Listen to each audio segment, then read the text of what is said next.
Capítulo 35. Respeitemos a fé alheia. Víamos os dois planos. Em um, Hugo abraçado com Henrico, pedindo que o ajudasse, e no outro, o pai narrando à esposa o sonho quase igual ao dela.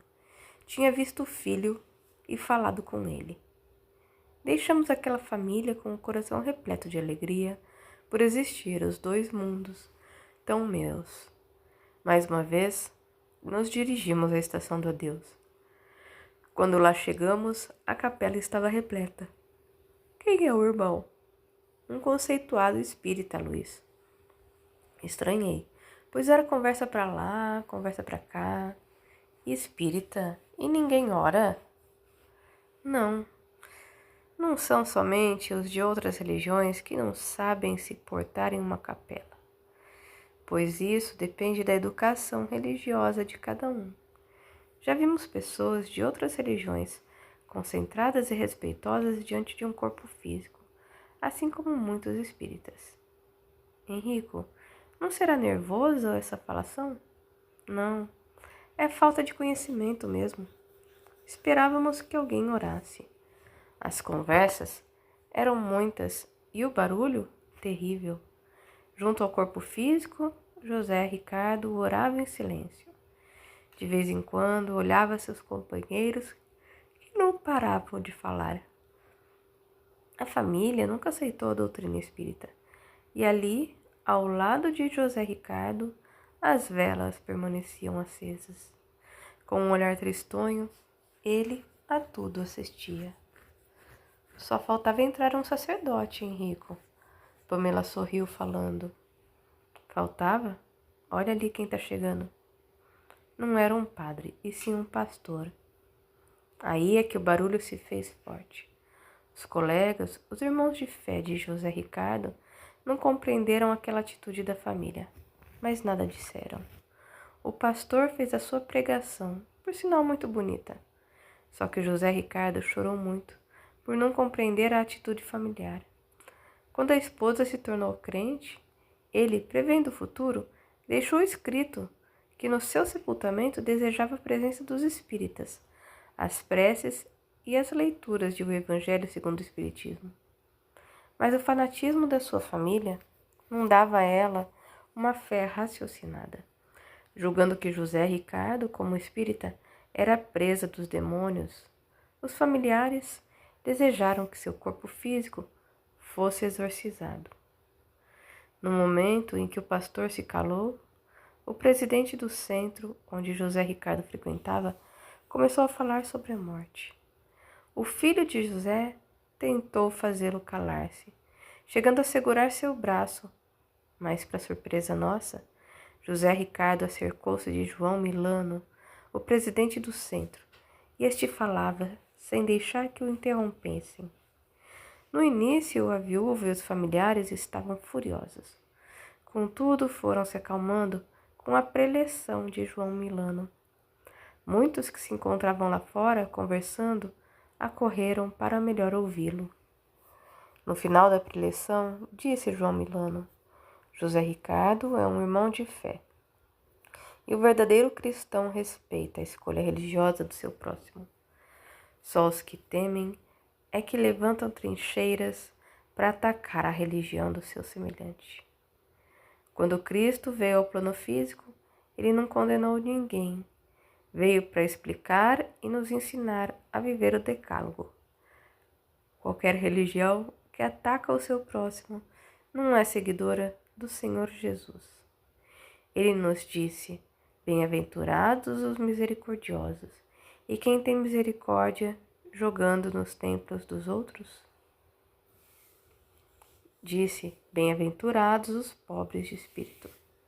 Quem diz impropérios ao seu irmão que professa outra crença, possui um espírito orgulhoso e vaidoso. Jesus disse, eu sou o caminho, a verdade e a vida. Feliz do homem que buscar esse caminho, sem dificultar a caminhada daqueles que não pensam como ele. Estava inebriado com o dom da palavra de João Milano, mesmo vendo a manifestação dos espíritos bons sobre ele. Depois que terminou, João pediu desculpas à família e acrescentou: não podíamos deixar de orar por um confrade que lutou, sofreu e injustiçado foi por acreditar na sobrevivência da alma. O filho de José Ricardo nem deixou o orador calar-se. Foi logo fechando o caixão. Mamãe, por que você não fez calar esses fanáticos loucos? Não basta termos aguentado o papai esses anos todos se dedicando à casa dos demônios? Filho, não sei o que aconteceu. Alguém me fez calar, por mais que eu desejasse. Não consegui chegar até o louco do João Milano. É Satanás, tem força, e hoje ele veio buscar a pobre alma do pai. Olhei para José Ricardo, que em silêncio acompanhava o enterro do corpo, que ele usara durante 55 anos. Como é bonito o desencarne de um verdadeiro espírita. Aquele irmão que teve de lutar para impor a sua fé dentro do próprio lar. Agora colhia o que plantara no plano físico. Junto a seu pai, um grande espírita do passado. Enfim, junto a vários espíritos que vieram recebê-lo. Diante do túmulo, José Ricardo orou a Deus. Senhor, obrigado pela indumentária que me serviu esses anos todos. Perdoe-me se dela não cuidei como era necessário. Mas sou grato porque procurei respeitá-la como a grande companheira de evolução. Devolvo à terra o que à terra pertence e peço que me seja ofertado o direito de uma nova vida de trabalho e dedicação ao meu próximo. O barulho e as conversas continuaram. Enfim, ninguém respeitava a hora do adeus. José saiu antes do corpo descer à sepultura, sem ver a esposa gritar e chorar. Falei ao nosso grupo: que grito fora de hora? Acho que o momento já passou. Luiz Sérgio, deixe a irmã manifestar seu sentimento. Pode até ser remorso, disse-me Henrico. É mesmo? Como existem pessoas que infernizam a vida do seu companheiro que professa religião diferente. Sabe, Henrico, não são só os de outras religiões. Também há espíritas que não respeitam a religião do seu próximo. É bem verdade que em menor número, mas que existe, existe. Um dia desses estava observando um irmão fanático. Para ele tudo é obsessão. E depois, se vê alguém comendo carne, ele entra com pregação. Às vezes, pessoas estranhas estão fumando e ele se mete, desejando doutriná-las. Tudo demonstra saber e não deixa a família respirar a não ser espiritismo. Será que ele tem razão? Não, Luiz. A doutrina é um perfume infeliz daquele que o jogar fora.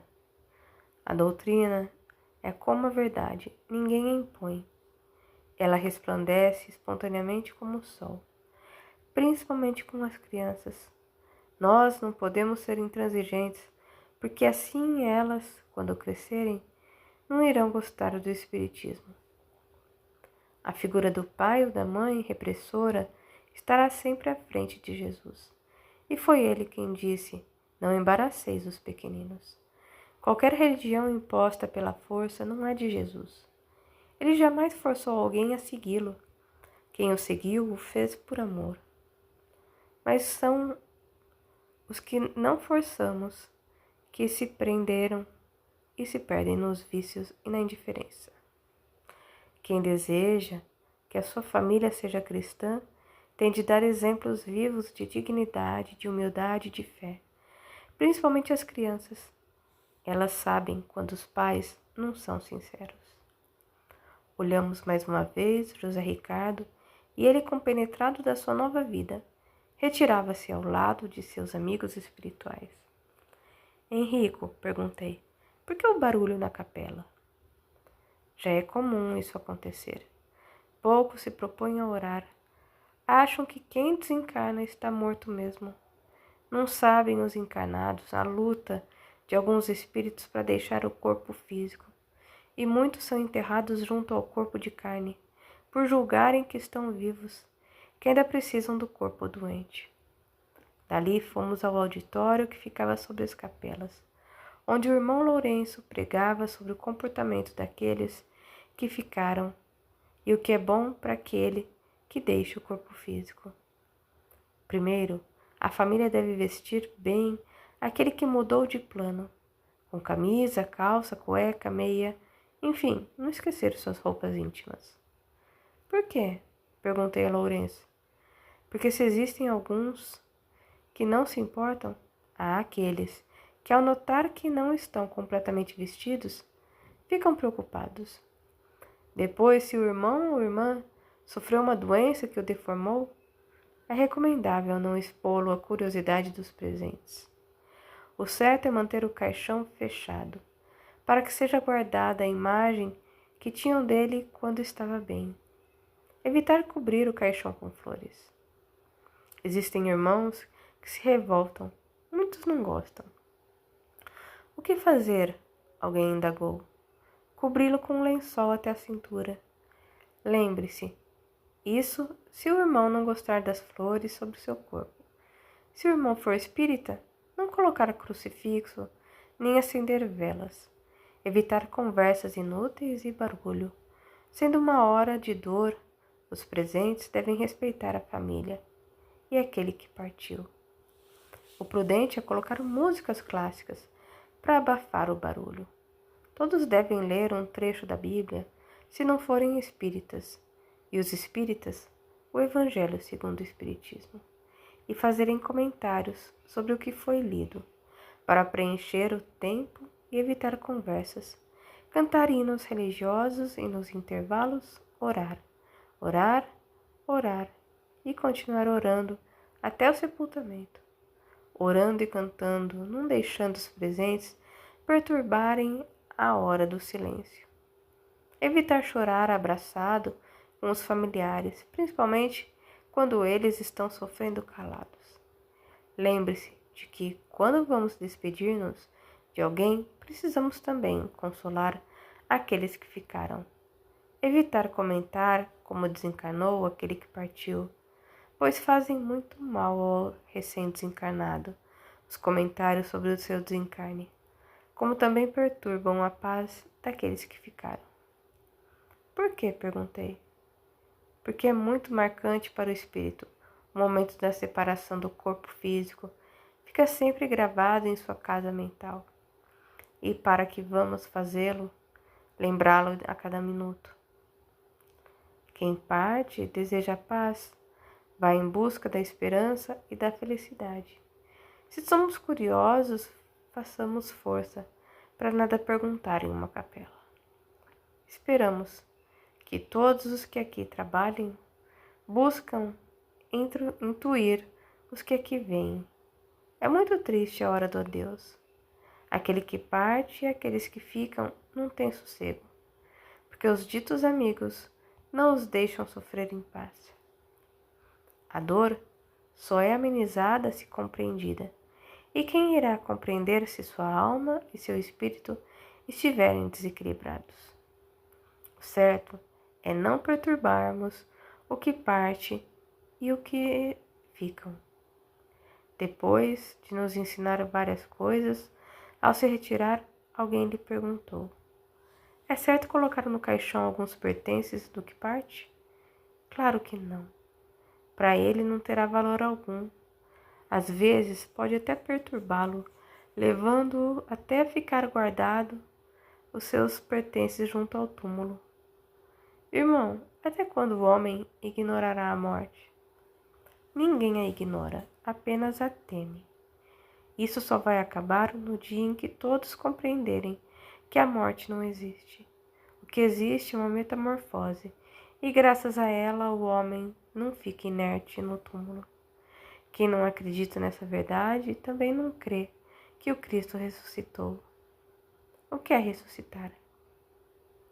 É o espírito deixar o corpo físico sem olhar para trás, surgir no seu verdadeiro corpo e ganhar liberdade. Porque sendo a veste física muito frágil, o homem muitas vezes sofre quando encarnado. É uma dor de barriga, quando neném, a dentição, Assim como vemos desde bebê, o homem sofre no corpo físico por este ser muito frágil. Ele é uma veste que envelhece e se rasga. Fez uma prece e se retirou. Olhei Henrico e comentei. Que aula importante, não, irmão? Sim, Luiz. Pena que poucos conheçam o valor do equilíbrio e o quanto é bom lutar por ele. Muitos irão perguntar qual a finalidade desse livro na hora do adeus. E que nós, preocupados, diante de tantos chamados para socorrer aqueles que voltam à vida espiritual, resolvemos escrevê-lo. Presenciamos a falta de respeito junto aos corpos inertes, onde a conversação muitas vezes abala a integridade do homem. Muitos contam coisas íntimas que o dito morto gostaria de esquecer. Outras vezes ouvimos tristes críticas à vida moral daquele que ali na capela está inerte sem poder se defender. O absurdo dos bate-papos é um desrespeito. Observando tantas coisas anticristãs, é que decidimos escrever esse livro, aproveitando os momentos de folga da Universidade Maria de Nazaré. Ele não tem a pretensão de salvar o mundo, nem de mudar o comportamento dos que ficam. Mas se uma só família passar a respeitar o seu ente querido, que jaz na capela, ficaremos contentes. O livro terá atingido seu objetivo. Nisso que assim pensávamos, Henrico nos chamou à realidade.